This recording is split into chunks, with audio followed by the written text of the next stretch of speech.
Hello, I am Lindsay's mom, and I hope you are enjoying the festivities so far.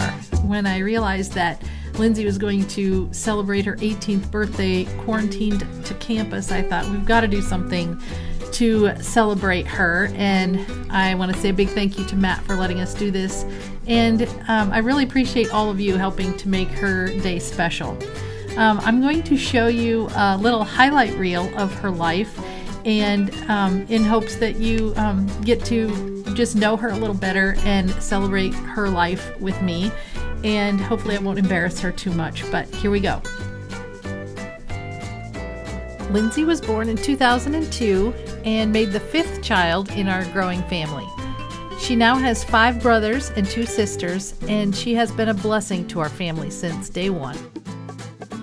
When she was 6, she made her debut into acting with her starring role in The Clubhouse Kids, Psalms 23 edition. You can see more of her talent by looking up Clubhouse Kids on YouTube. Lindsay decided really young that she wanted to be a missionary. She went to Haiti to work in an orphanage when she was only 12, and then went to Honduras when she was 14, and last year went to Bangladesh. But most significantly in Lindsay's life are 2 big undertakings that are best recapped by replaying the highlight reels from those endeavors. I will play them for you now, and for the sake of time, I'll let them play one after the other without commenting. Lindsay Yoder may appear to be an ordinary girl from an ordinary town in the Midwest, but she's got an extraordinary dream. Last October, on her 14th birthday, she watched the movie Priceless, which highlighted the issue of human trafficking. After watching the movie, Lindsay decided that she wanted to do something that would make a difference. She set an extraordinary goal to walk 300 miles from her hometown in Arthur, Illinois, to Nashville, Tennessee, home of Hope for Justice, an organization fighting hard to end human trafficking. After months of training in the cold winter months, she set off walking on May 28, surrounded by her family and friends. Day after day she walked, vlogging her adventures to her social media followers. Hello everybody! We're on mile 5 of 15. So today I woke up and I was freakishly tired and I didn't want to walk at all. It's long and hot. It's hot, but at least whatever I'm going through is easier than the people who are being trafficked. Okay. I'm going to start at this red dot and follow this road to that red dot. And my grandpa came to walk with me. He came all the way from Iowa to walk with me, so I feel very special. I've passed the halfway mark, so I'm really excited at that. And if you want to know how you can donate, go to walk4freedom.com, push the big red donate button, and share this video and donate. That would just be great. As some of you might know, it was a pretty hard day today because it was like 95 degrees and wasn't feeling very good. I was dehydrated, so. That line is strong. It's marking my 200-mile marker. Woo! Before long, the excitement wore off, and the days got difficult, long, and hot. But she kept going, determined to finish what she had started. Mile after mile she walked and challenged others to do what they could do to help end modern-day slavery. So, it doesn't matter how much you can give, a little bit is better than nothing. And we're back with WALK News. We're here today with Lindsay Yoder on her last day of walking into Nashville. As you can see, we have the beautiful city behind us. Lindsay got an incredible surprise on the last mile when she was joined by award-winning singer Natalie Grant.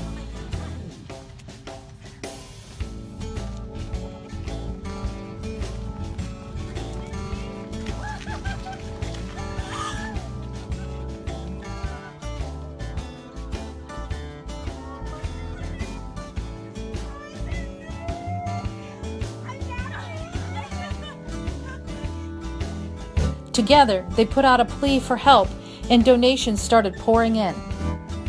By the time she reached Nashville, She had raised almost $40,000, but that wasn't enough for Lindsey. Her goal was to raise $195,000 to fund 30 rescue operations and offer rehabilitation services for the victims who were rescued, so she's not stopping. She has already started training for her next excursion, a 1,600-mile bike ride from Mexico to Canada, starting April 2018.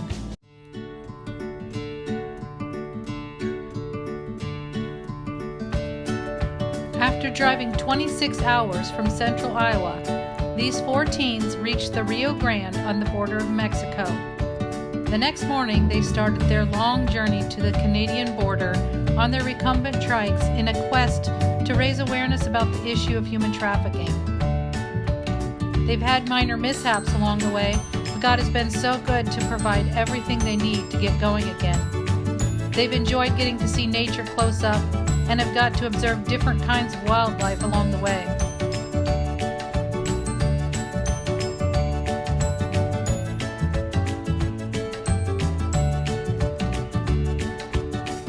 One of the hardest things to deal with has been the wind and hills bigger than the ones they are accustomed to.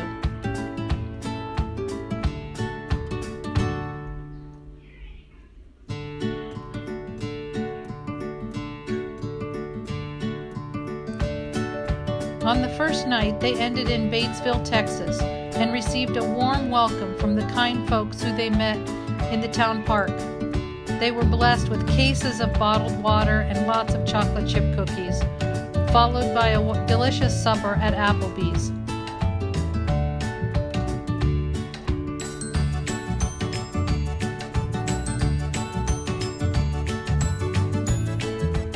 Whenever given the opportunity, the teens explain why they are out biking such a long road.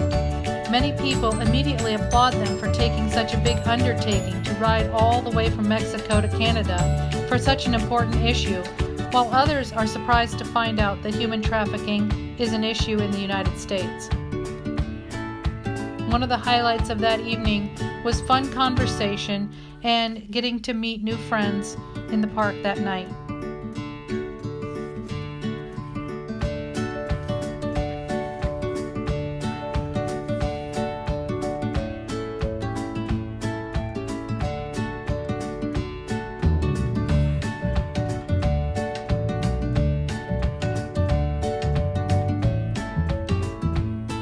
On the morning of day 2, they tuned up their trikes, had a time of prayer, and then set off down the road toward San Antonio, with a police escort bringing up the rear.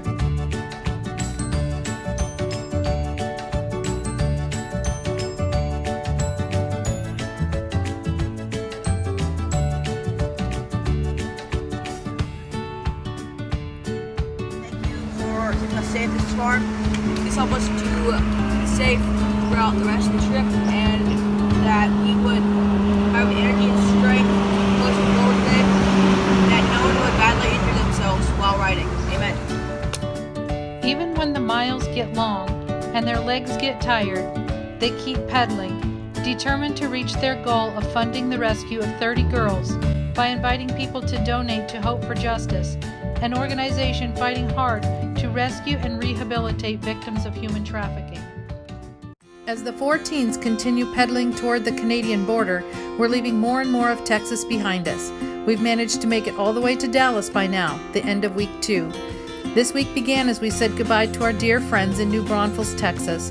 We rode through some beautiful scenery, but it wasn't long until one of the trikes broke down as we were climbing the steepest incline we had encountered so far. Since we didn't have the necessary parts to repair it, the disabled trike was loaded into the trailer and the 3 other trikes continued on down the road undeterred by the strong side wind. Thursday evening we stayed in the guest house of an anti-trafficking organization, Arc to Freedom, and had the privilege of hearing from Kathy about what they're doing on the front lines to help combat human trafficking. Wednesday we pedaled on to Waco, where we stayed with another new friend with a heart for rescuing those caught in slavery through the ministry Unbound. We also got our trike repaired in Waco, so all 4 trikes are back on the road. Thursday we got a late start and had some unexpected delays, so we had to hurry to set up the tents before dark. We didn't quite get that accomplished, so we ended up doing the cooking and some laundry in the dark.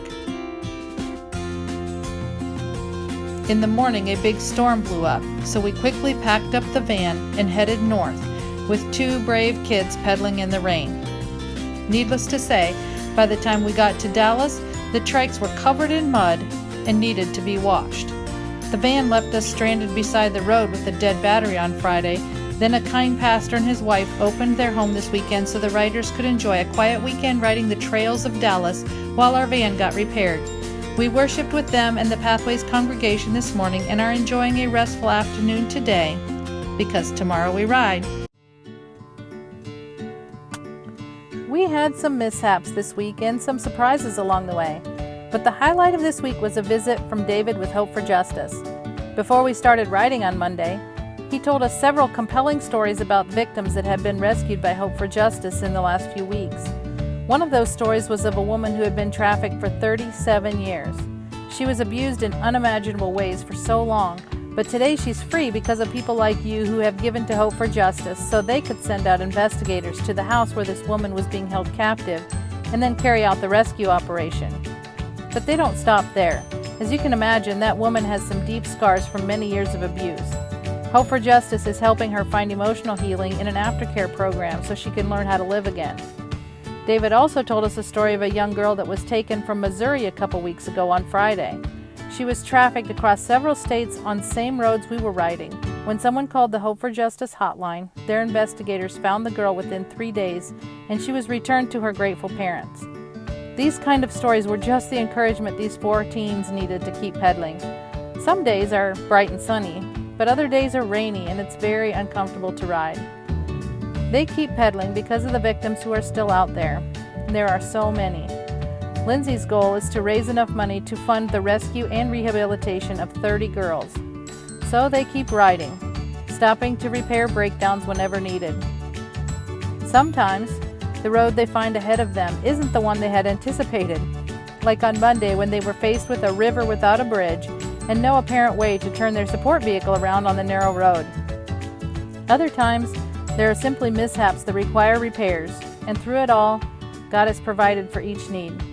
So they continue on their journey from Mexico to Canada. They crossed into Kansas earlier this week and will soon cross into Missouri. Week 5 of the ride from Mexico to Canada was filled with ups and downs. The team crossed into Missouri, climbed many steep inclines, and then crossed into Iowa. They encountered some storms along the way and some incredible people. After getting the door replaced on the van, they announced that anyone can add a name of their choice to their van door by making a $100 donation to Hope for Justice. If you'd like to honor someone by having their name added to the Door of Hope, you can do so by adding that person's name in the comments when you donate to Hope for Justice on Lindsey's fundraiser page. On Thursday, a group of bikers joined them for a rainy day ride on a bike trail, including Dave Hendricks, the bike shop owner who donated 3 of the trikes for the ride. An added blessing for the team was having their grandpa there to pray a blessing over the group. Over the weekend, the group went to Kelowna, Jackson's hometown, to get rested and refreshed with family and friends. To top it all off, a generous person anonymously donated $1,000 to Hope for Justice this week and encouraged the team to keep pedaling forward toward their goal to rescue 30 girls from the trap of modern-day slavery. They've made it 2/3 of the way. This map shows each stopping place along the way, and the blue dot indicates their progress at the end of week 5. Please continue to pray for them as they continue on down the road, speaking up for those who don't have a voice.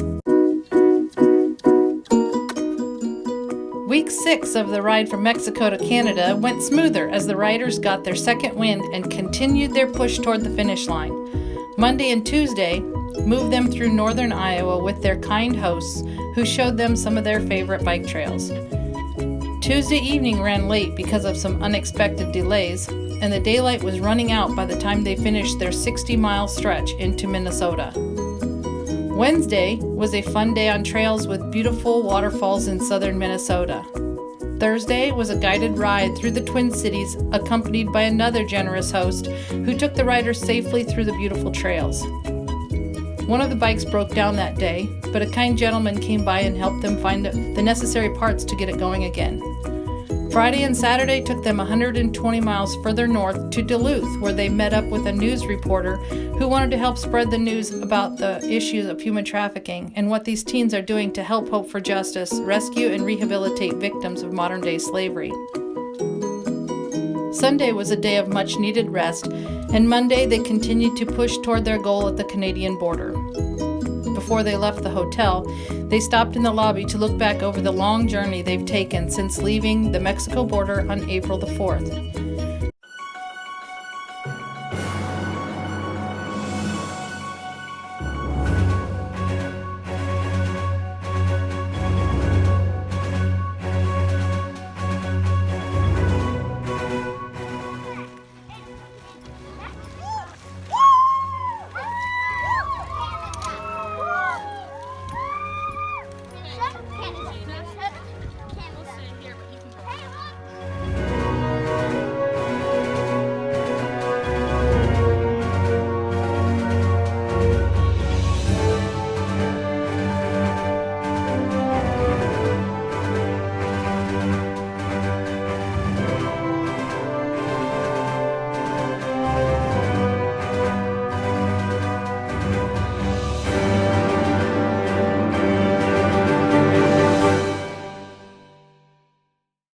And this brings us to now, where God continues to work in and through Lindsey and through each of you as you study and seek God's direction for where He wants to take you from here.